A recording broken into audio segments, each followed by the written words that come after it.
तो केस का फैसला क्या आया देखते हैं। सुप्रीम कोर्ट ने इसे छुआछूत मतलब अस्पृश्यता की नई रूपरेखा कहा और आदेश दिया।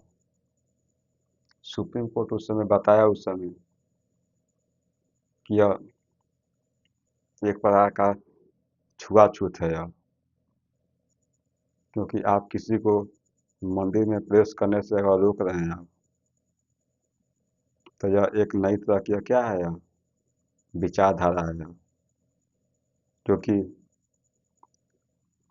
छुआछूत के अंतर्गत यह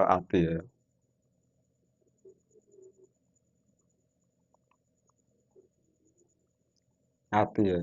किसी को भी उसके शरीर या जैविक स्थिति के कारण अपवित्र कहना उचित नहीं है, सही नहीं है कि महिलाएं तो यह मंदिर में यह प्रवेश नहीं कर सकती हैं, क्योंकि सबको क्या है, जो कि महिला हैं पुरुष सबको बराबरी का हक है। पुरुष जा रहे हैं तो कोई दिक्कत नहीं है, लेकिन महिला का प्रवेश करिए तो उसे क्या तो भगवान जो भी मंदिर में हैं तो वह अपवित्र हो जाएंगे। ऐसा कैसे हो सकता है, नहीं हो सकता है। तो यहाँ पर अनुच्छेद 17 का क्या है, उल्लंघन है। जब आप किसी को मंदिर में प्रवेश करने से आप रोक रहे हैं तो यह साफ साफ क्या है, अनुच्छेद 17 का यह उल्लंघन है।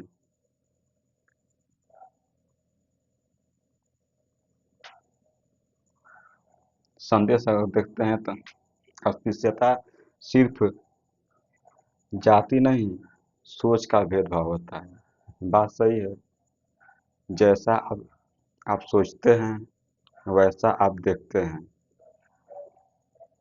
अगर मस्तिष्क साफ है, आपके विचार साफ हैं, आपके मन साफ हैं, तो सामने भी साफ दिखाई देता है।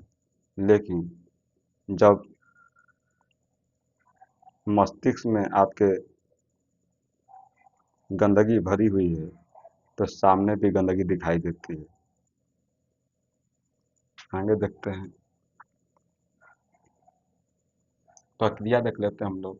पहला देखते हैं 1955 अस्पृश्यता अपराध अधिनियम आया।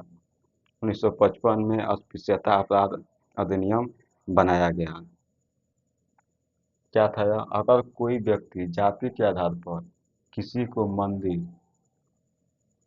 स्कूल, दुकान, कुएं आदि से रोके तो उसे जेल हो सकती है।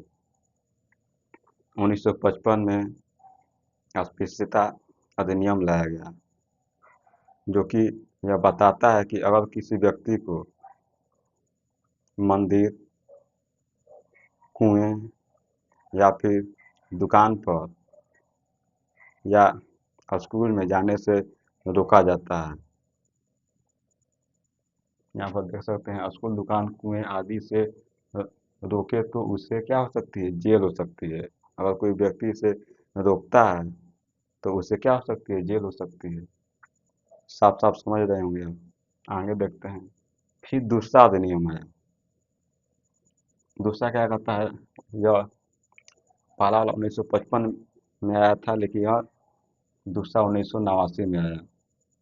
अनुसूचित जाति जनजाति अत्याचार निवारण अधिनियम लाया गया।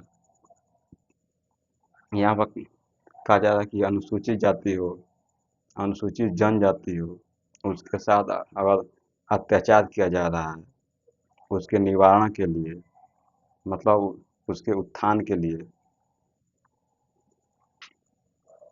क्या किया जा सकता है। इसमें कहा गया कि अगर कोई दलित या आदिवासी के साथ जाति के आधार पर हिंसा करता है, गाली देता है या अपमान करता है, अगर कोई अनुसूचित जाति के साथ कोई हिंसा करता है, कोई जातिगत गाली देता है जाति को लेकर, या फिर कोई अपमान करता है, तो यह तो उससे सीधा क्या हो सकती है, जेल हो सकती है। क्योंकि यहाँ पर साफ साफ लिखा गया है कि इसमें कहा गया है कि अगर कोई दलित या आदिवासी के साथ दलित या आदिवासी के साथ जाति के आधार पर हिंसा करता है, जाति के आधार पर कोई भी जाति है उस आधार पर हिंसा करता है, मतलब उन्हें चोट पहुंचाने की कोशिश करता है, गाली देता है, अपमान करता है। अपमान हो सकता है कि ये कोई किसी सबको जीने का एक गरिमामय जीवन है, किसी को उनको आप अपशब्द नहीं बोल सकते हैं आप।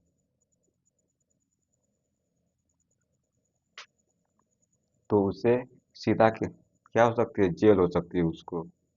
आगे देखते हैं तीसरा, विशेष अदालतें बनी ताकि पीड़ितों को जल्दी न्याय मिले। पहले अदालत कम थी लेकिन इस समय अदालत की संख्या क्या हो गई है, बढ़ गई है। जब हम लोग का देश बहुत बड़ा है, इतनी बड़ी आबादी है, तो बहुत सारे केस भी आएंगे। उस केस का जल्दी निपटारा हो इसके लिए बहुत सारी नई नई अदालतें बन रही हैं जिससे कि जल्दी लोगों को न्याय मिल सके। आगे देखते हैं, अगर कोई कोई व्यक्ति हो, अगर दोषी पाया जाता है, अगर अपराध करता है, जातिगत आधार पर किसी के साथ हिंसा करता है, तो क्या होगा यहाँ पर, पहला कि उसके साथ एफ.आई.आर होगा। एफ.आई.आर करने के बाद जांच किया जाएगा कि वास्तव में जो किया है वह सही किया है कि गलत किया है, पहले पर उसका गलती है कि नहीं, जांच किया जाएगा। जांच करने के बाद विशेष अदालत जहाँ पर बैठती है वहाँ उसको भेजा जाएगा। जब अदालत में जाएगा तो अदालत या तो देखेगी कि यह सच में गलत किया है तो उसको क्या कर देगी, कि सजा देगी, या देखेगी कि इसकी गलती नहीं है तो उसे छोड़ देगी, बरी कर देगी। अगर सजा मिलती है, अगर तो सजा छः छः महीने से लेकर 5 साल तक की जेल हो सकती है। अगर कोई जातिगत हिंसा करता है, जाति के आधार पर कोई गाली देता है, किसी को चोट पहुंचाता है, वो तो 6 महीना से लेकर 5 साल तक की जेल हो सकती है, और जुर्माने भी आपसे लिए जा सकते हैं। आगे देखते हैं, जिम्मेदारी जिम्मेदारी किसकी होगी, संसद की होगी जिम्मेदारी। फिर राज्य सरकार का जिम्मेदारी होगी। उसके बाद पुलिस जो भी है, पुलिस की जिम्मेदारी होगी, न्यायपालिका की जिम्मेदारी होगी, मतलब इसमें सबकी जिम्मेदारी होगी इसमें। आगे देखते हैं, दैनिक जीवन में महत्व देख लेते हैं। पहला, अगर कोई स्कूल, दुकान, होटल या धार्मिक स्थान पर जाति के नाम पर भेदभाव करे, अगर कोई स्कूल हो सकता है, होटल हो सकता है, दुकान हो सकता है, या फिर धार्मिक कोई स्थान हो सकता है,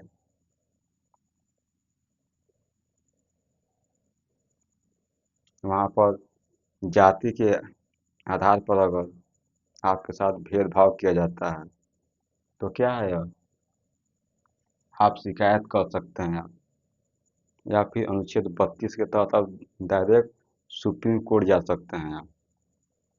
तो इतना समझ गए होंगे आप। दूसरा देखते हैं, अगर किसी बच्चे को स्कूल में नीची जाति बोलकर ताना दिया जाता है, अगर कोई बच्चा है, अगर स्कूल में जाति के नाम पर, निचली जाति के नाम पर उन्हें उसे बुली बोला जाता है, ताना दिया जाता है, तो बच्चा वो क्या कर सकता है, तो ये अपराध है। बात सही है, किसी के साथ वैसा नहीं कर सकते हैं आप। अगर वैसा मामला सामने आता है तो यह अपराध है। जब अपराध है तो अनुच्छेद 17 इस पर अप्लाई होगा और आप न्यायालय जा सकते हैं आप। तीसरी बात आती है यहाँ पर, अगर कोई लड़की सिर्फ इसलिए शादी से इनकार कर दे कि लड़का निजी जाति का है। अगर कोई लड़की है और यह शादी करने से इनकार कर दे इसलिए कि लड़का नीची जाति का है, या फिर कोई लड़का हो शादी करने से इनकार कर दे कि लड़की नीची जाति की है, हम शादी नहीं करेंगे, तो यह क्या है? यह अनुच्छेद 17 के मूल भावना के खिलाफ है। जो अनुच्छेद 17 है के मूल भावना के खिलाफ है, क्योंकि आप कैसे डिसाइड कर सकते हैं कि कोई छोटा और कोई बड़ा हो सकता है? यह एक प्रकार का मानसिक गरीबी है। यह मन में बैठा वह एक गंदगी है। आपको इससे ऊपर उठकर सोचना होगा और अपने जीवन में जो भी अंधकार हैं, जो आपके चश्मे पर जो मोटी परत जमी हुई है, उसे आपको हटाना होगा और एक अच्छी दृष्टि से देखना होगा, क्योंकि जब चश्मे पर धूल जमी होती है ना, तो सामने की वस्तुएं साफ नहीं दिखती हैं, उसमें धूल ही दिखता है। तो आप अपने चश्मे से धूल को हटाइए और एक अच्छे विचार रखिए और एक बेहतर भविष्य के बारे में सोचिए। मिलेंगे अगले लेक्चर में, तब तक के लिए आपका बहुत बहुत धन्यवाद। Thank you.